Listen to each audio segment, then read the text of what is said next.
It's your birthday today too, mate.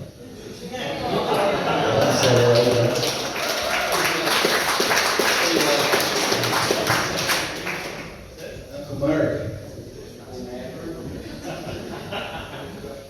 Happy birthday to you. Happy birthday to you.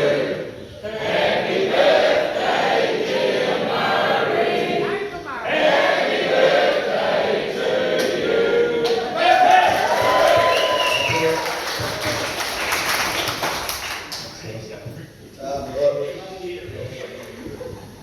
Over the years, you're really one of the family, father figures, isn't it?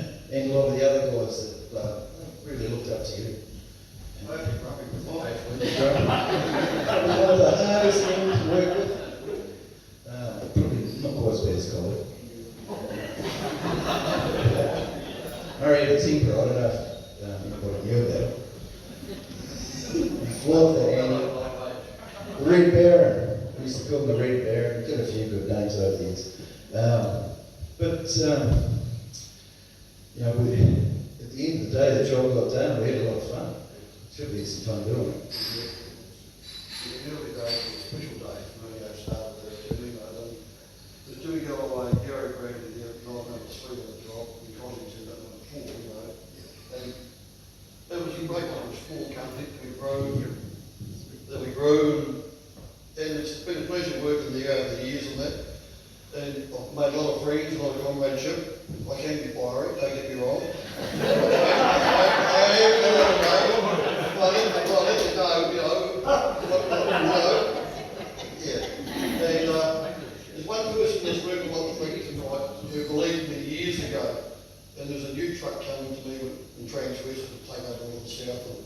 And I won't mention the manager's name, I wasn't going to lie to that before he came in. This guy really wasn't worthy of everything else. But Barry Westwood, who was the manager at Toyota, and he said he's the only one that deserves this truck. He put faith in me, trusted me, and yeah, I appreciate you, Barry, for giving that faith in that brand new truck.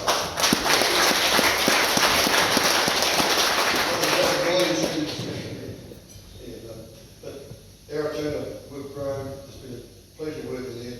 Especially when I had my heart attack. Darren and Lorraine really went out of their way and looked after me. Lloyd off the plane in Hamilton, makes 10 guy there. They were at the airport to meet me. And that's something, you know, you don't get everywhere in this world, you know.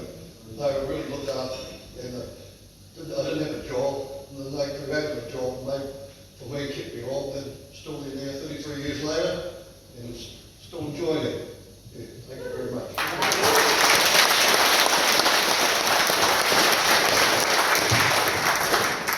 Well, from my point of view, when we first started off, Gary was the first one. He drove the old, I think it was the 32. He said he had to dip the lights because if the truck seen the hill, it would slow down. But we slowly grew, and I can always remember Jim Galloway. I think Murray talked to Jim Galloway at the time, and then he was coming across the yard. The big shed down at Aratuna, we put a little office on the side, but we thought that'd do us. And when I seen Murray walking across the yard, and he came over to me and he said, you wouldn't have a job going, would you? And I turned around and I said, for you, I've had a job. Because I've known Murray truck driving experience and running and doing the stock yards and different things like that. So I knew that I'd have a job for him, and it just fitted in nicely because we just set up that was a 5036, wasn't it? Yeah, a freight truck. Car timber can we freight back and whatever was going. And we started that off and Murray grew it. And that gave us confidence that we had the right team to move forward. And it was really, really important. And I'd just like to thank Murray Some people said he was a bit grumpy at times, but Murray only wanted to get on with the job, and if you were a bloody fool, he told you you were a bloody fool. Because, and he's very much like me, but no, he put it into the team, and when we look back, there's those 3 or 4 people that got us going. They actually got us going, and of course Murray then, when we got BP's cartage to the coast, hang on to this bloody thing, it's heavy. When Murray, when we told BP we could do a better job than they could, they turned us down to start with, but then they rung up about 3 weeks later and said, do you think you can do it? And I said, well, you better tell me how much you're going to pay me first. But, yeah, I think we can. And Murray went on the new tanker wagon, and we started off with Cosy, who's unfortunately not here tonight, he's in Auckland.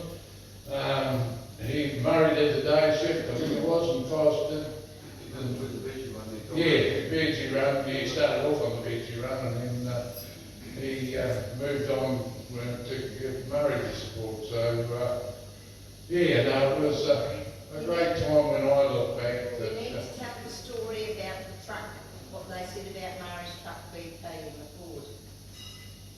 It was the one that did the longest hours on the best. Oh yes, that's exactly right. They had all these fancy trucks that cost a heap.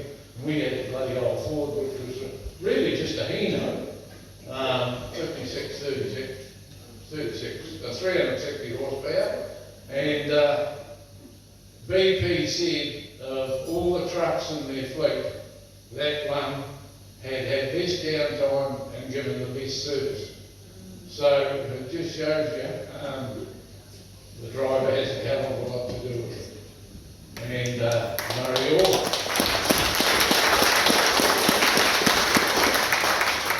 Murray didn't bugger eyes around. He kept the thing going.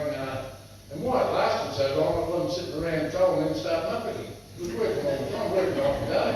Because the night shift went to Nelson, it was all cut down Nelson those days. And no, it was set us up, and certainly we've got 4 tankers, well, 3 at the moment. We're doing a changeover, but we'll get up to our full complement soon. But no, it's, I'd just like to say to Murray, 50 years of driving trucks.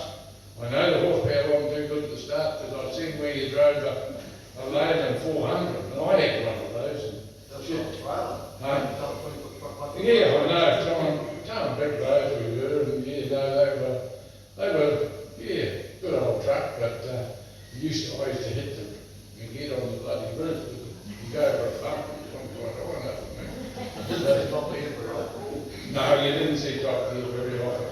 But if you look back and look at the horsepower and the sort of trucks we've got today, you wonder how the hell we did it. But no, they were special times. But now I'd like to first of all call on Chris Town.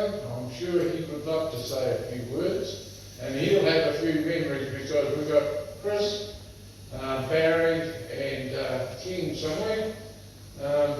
They were Murray's old mates in the days before he even worked for us. They were the transport guys, his mates. So we'll call on Chris first of all to just say a few words.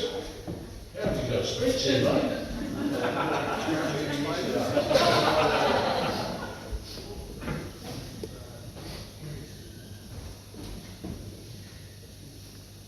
I knew Murray Malloy. He was a couple of years younger than me. We went to high school in the same era. His dad had trucks, and so did mine.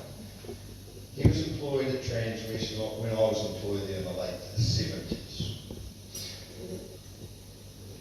I know some of you have heard this story before, but I think it's worth repeating. This is a trip I did with Murray Malloy, as I say, in the late 70s. I was to meet Murray Malloy at Fox Glasgow at 6 6:30 a.m. to put a load of sheep on for him to cargo. He had cattle on his 2-decker trailer and sheep on top of his truck. Most of us here will recognise that this would put him well overweight, especially on the suspension bridges between Fox and Haas. But in those days, it wasn't too much of a worry about that. I just finished loading my truck when Murray turned up to put sheep on top of his trailer. I was buggered, I had a reasonable week, and he said, no, it's no worries. I thought about that. There are a couple of hitchhikers up the road at the garage. And I've told them to wait. They want to ride to Queenstown, so they'll get you away. We proceeded to the garage, and sure enough, there's 2 hitchhikers there. I got the ugly bloke, he got the blonde. No, we had it well ordered. The first stop was Bruce Bay's shop for breakfast, and Murray organised the tow over the Paringa Bridge, whatever that meant. I was instructed to hurry. We had a long way to go. Next stop, the Paringa Bridge. A cantilevered bridge. The design here was the same as the bridge in the North Island, which had recently collapsed. We met a cocky there with a 30 weight Bedford, no foot brake, only a hand brake, no rig feeder, just a bolt through the eye of the chassis. He towed the trailers full of stock across, so not to be caught overweight on the bridge. I thought this may be interesting, as the south end of the bridge had quite a reasonable slope on it. Obviously he'd done this before. We had to bleed the air out of the trailers. We had no maxi brakes in those days, so if the guy in the Bedford had got it wrong, it wouldn't have been so good. Anyhow, it had all perfectly done it before, obviously. We had just crossed several suspension bridges with big signs with weight restrictions. I'm sure we exceeded all them. Why were we worried about the only one Paringa? I'll never know. We've got across the rest. Next stop was Haas. We had cattle down, Murray had cattle down on his double decker, so we got them up. We got on our way up the Haas, and I thought this is never one of my hitchhiker lost his voice at the stage, and no one knew at all. Until a yak came off the bridge on the wrong side of the road and tried to head us into the scrub. From there on up the Haas, I couldn't shut him up. We made slow progress to Frankton, and I caught up with Murray. He was parked on the edge of the road checking his cattle and walking round and round the truck like a fake line. You understand where the local people is. I stopped, my hitchhiker jumped out, very pleased to be in Queenstown, in the back of us, no thanks or anything, just bolted. You take it? I'll see it. Yes. My progress must have been too slow, but Murray didn't complain too much. Murray suggested I go ahead, so I headed off, only to find him right up my backside, on the wrong side of the road, waving his lights flashing his arm out the window. I thought, what the Christ have I done wrong now? I stopped. Before I got out of the cab, he stood inside the driver's door. He said, your bloody wheels on the trailer are falling off. Sure enough, spoke wheels were loose. They pulled out the valve, causing a flat tire on the front left-hand side of the trailer. Action stations, as you can imagine, we had to fix this as quickly as possible. A full load of sheep was reasonably heavy. We had just got the trailer off the ground, the bloody jack goes through the road. We need some wood to pickstoy the axle up, so we could use the other jack as well. I went over the road to a flash-looking 2-storey place and banged on the door, but I got no response. It's a full shed of wood, so I helped myself. We finally got the tyre changed. Murray grabbed the wood and returned it to the woodshed. As he was putting the wood in the woodshed, the upstairs window burst open. What are you doing? I warned the mums. Just put your wood back, Murray said. Who said you could have it? Chris, replied Murray. I'm not sure how it went from there, but the woman banged the window shut and that was the end of that. It was stinking hot. And we had both put a little lather of sweat, covered in sheep shit falling under the stinking thing. And we went to place a bloody cop turned up. Who is this truck with 2 decks of cattle on, he said. I've never seen one of these before, that must be too heavy. One thing Murray taught me that day was when dealing with the cops, the best means of attack Best means defence is attack. Murray responded to the Scot. Look at them, you half-wit. He said, they're only bloody stores. Look at how much room they got in the pens. Not put off by Murray's theory, the cop was keen to wane. Well, you're not, Murray said. I've got a bullock down that needs to get it up first. It's an animal welfare issue. You the local cop, he said? Yes, he said. Well, where's the closest yard? We were given instructions where to go, but Murray said, no, you know where to go, show us. So off we go in convoy with the cop up in the front, and goes to the city yards. Must have been getting a bit sick of us by this time, but he drove us into the yards, never stopped, carried on out the gate, never seen again. We finally made it to Invercargill unloaded. Murray said, if we hurry, we might get back to Lumsden pub before it's shut to get a beer. Christ, I thought I'd been hurrying all day. At 8 o'clock in the morning, I had breakfast now at 9:30 at night. We got to the pub, my instructions were to get the beer in while he sorted out tea and beers. This suited me, so I got 2 jugs of spades in and just sat at the lead and waited for Murray. He came back and he said, what the hell do you think you're doing? You can't drink that shit, we'll give you the shits. Oh, Murray had a couple of bottles of DB and I drank the spades, he was right, I had the shits. Ask him what he drinks now. We finally made it to bed. We had to share a room because it was cheaper. Our company didn't have any money. Jesus, he could snore then, Murray. I don't know how you got to sleep like that night. Yeah, I know. Next day we're heading home. I must have been a bit quicker because when we got to the end of the sealer car where he was waiting there, and he says, I don't know, he said, actually just hurry up or something. But anyhow, he buggered off and it was as dusty as ever, so I kept back a bit. I had to, I couldn't keep up with him anyway. The dust slowly disappeared, so Murray put a bit of distance between us. Half around the lake Wanaka at the real hook corner, I came around the corner and 3 or 4 cars had stopped ahead of me. As I got closer, I noticed the back of Murray's trailer stop up ahead. The road is now blocked, so I stopped and wandered up to see what the problem was. As I got closer, I noticed a car had hit Murray on the corner and bashed his mud gun into his tyre. An American tourist had a couple of hitchhikers in the back seat and collided with Murray's truck. Murray was busy with his tyre lever, bending the guard off the tyre, again sweating like a pig.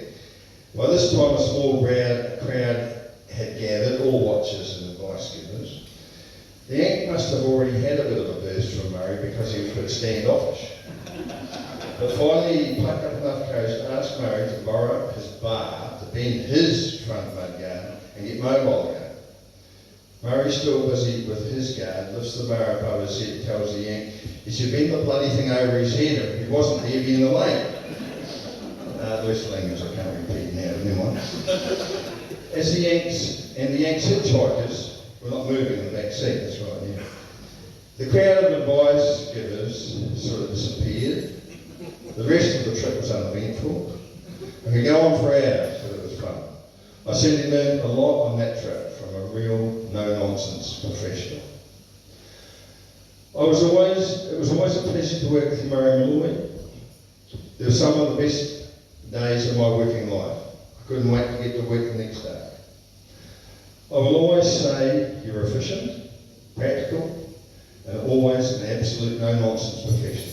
It was a privilege to work with you. You certainly didn't tolerate fools, I found that out quite early on. 50 years driving is a huge effort and one to be very proud of. Enjoy the night. I know that a few years ago.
Nelson to look after the depot at Kayara.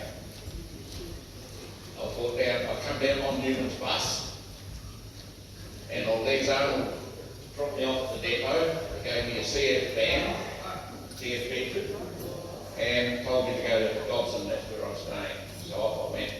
Fronted up to work the next morning, and here's these guys. Well, they were going to have me on. I thought, what am I going to do here? I know nothing about anything, like as far as stock and everything goes.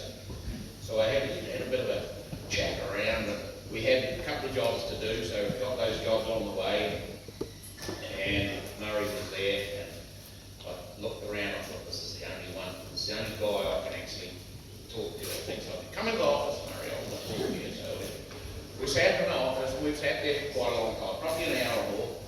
But I said, Murray, I don't know anything about stock, I'm honest.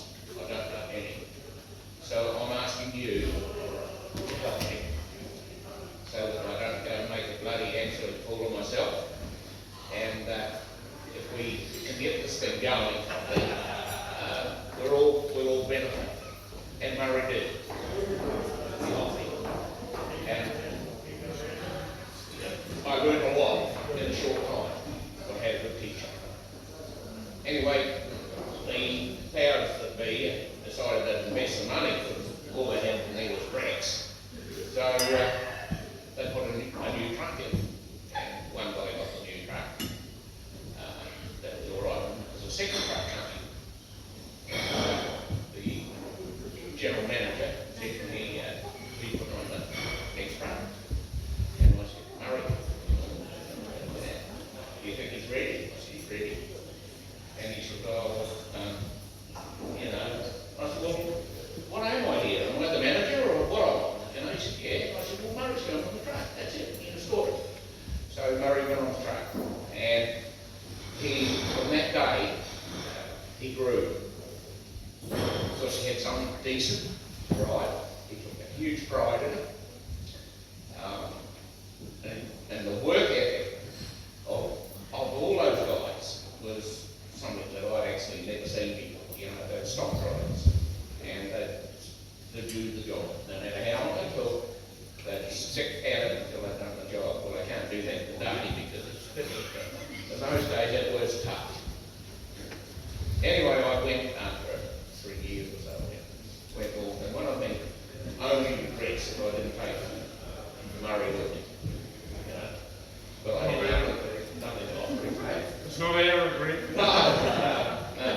And we've been friends ever since. We've been to all our kids' weddings, and I've been to both the Murrays, and most enjoyable. Yeah, but yeah. And I'm a believer in the Hall of Fame, Road Transport Hall of Fame, and I don't believe that executives should be all sitting up there getting these awards for the Hall of Fame. I think there's certain people like this guy here who put all these years into this hard work. He's probably on one of the hardest roads in the country, and he's winter and summer, anything, he's no problem at all. And he's done it, and he's loved it. He's done it perfectly. So yeah, that's about it. So I say congratulations, Muzz. Proud to know you, mate.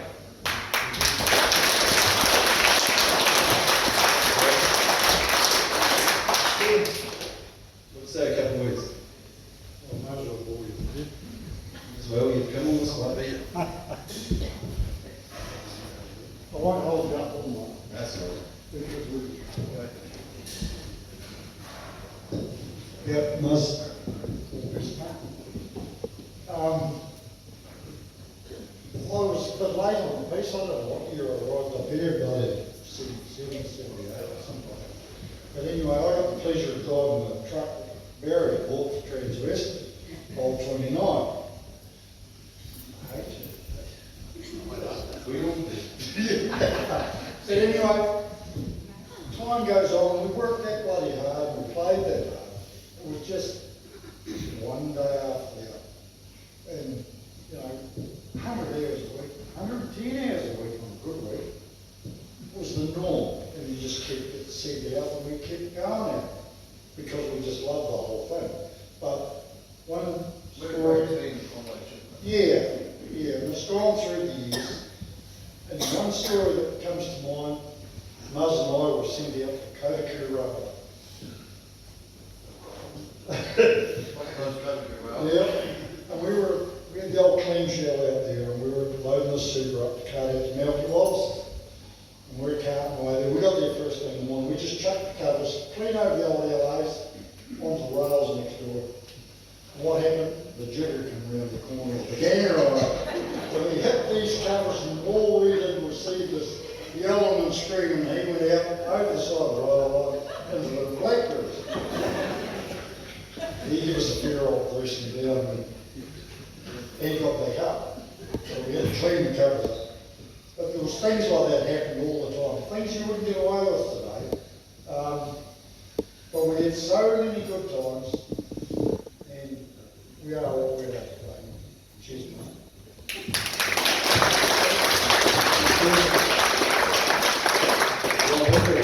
Well, you must have a story. Oh, great.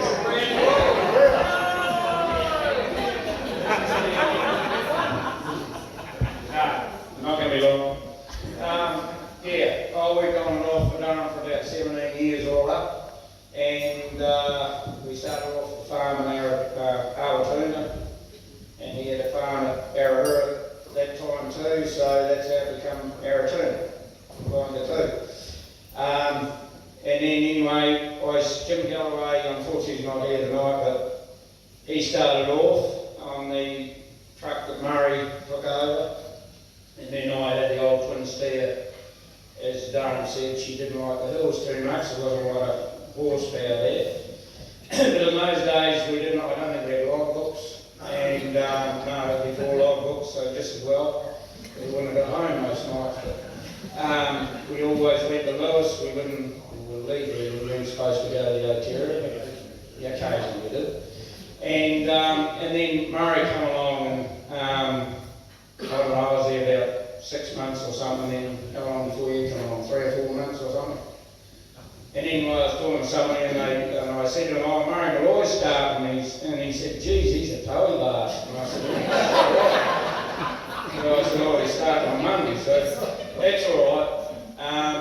Anyway, me and Murray hit it off, good as gold, and we were in the trucks, and Jim took over the office thing when we were at Aratuna there. Just had the shed and a little office on the side. We were there for ages. And anyway, me and Murray used to go over the hill quite often. We'd meet up at the old hearse, have a few fairly long nights at the old hearse. The next morning, most of us, well, both of us would blow the fucking bag most morning. So we got the job done. Anyway, later on, we got a bit bigger because he came along, and I think, I can't remember when it was, we decided to have a bus trip. Mystery bus trip, yep.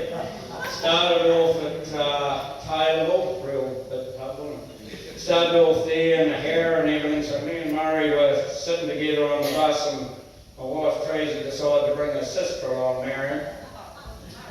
And yeah, we got to Taylorville, and that's all right, we got back on the bus, and we got to O'Hara, and then when we got back on the bus, it was me and Tracy in the seat, and then Marion and Murray.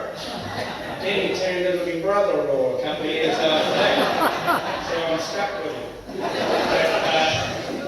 yeah, we've had a lot of good fun over the years, and yeah, he really joined into our family well, so yeah, all the best, mate.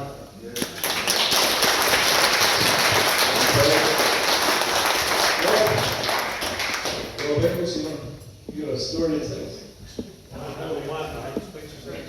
That's all right.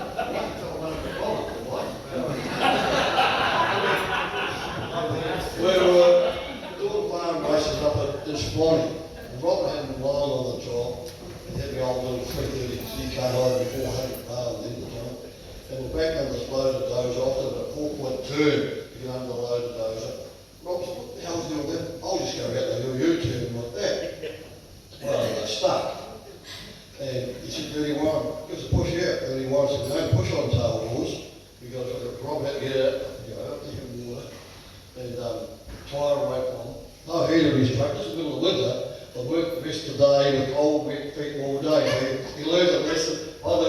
one of his first lessons here.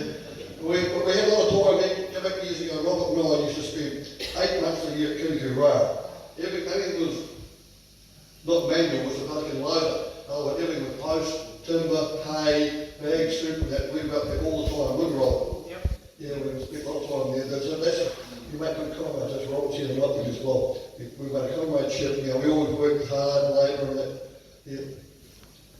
Then we had this Cranky one day with us. And with the last load of hay to go, Cranky decided to go, no, we're going 10 high. Getting all one load, instead of doing 5 high the last load. We just come around the Kinniku store there, ping, all the riders, hay broke, all the hay fell off, so we reached that again. We're good comrades, that's the main thing. And that's why we're here in transport there. There's good comrades in transport. There is, Right.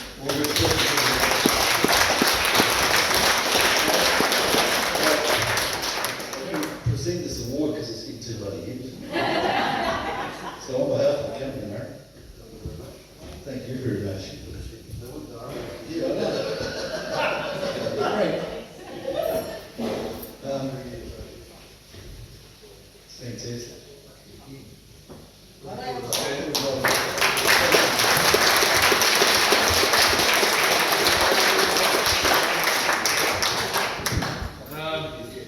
We've got one more guest that's going to do a presentation to Murray. And he's come from Christchurch. He's from the RTA. And when we told John about Murray, he was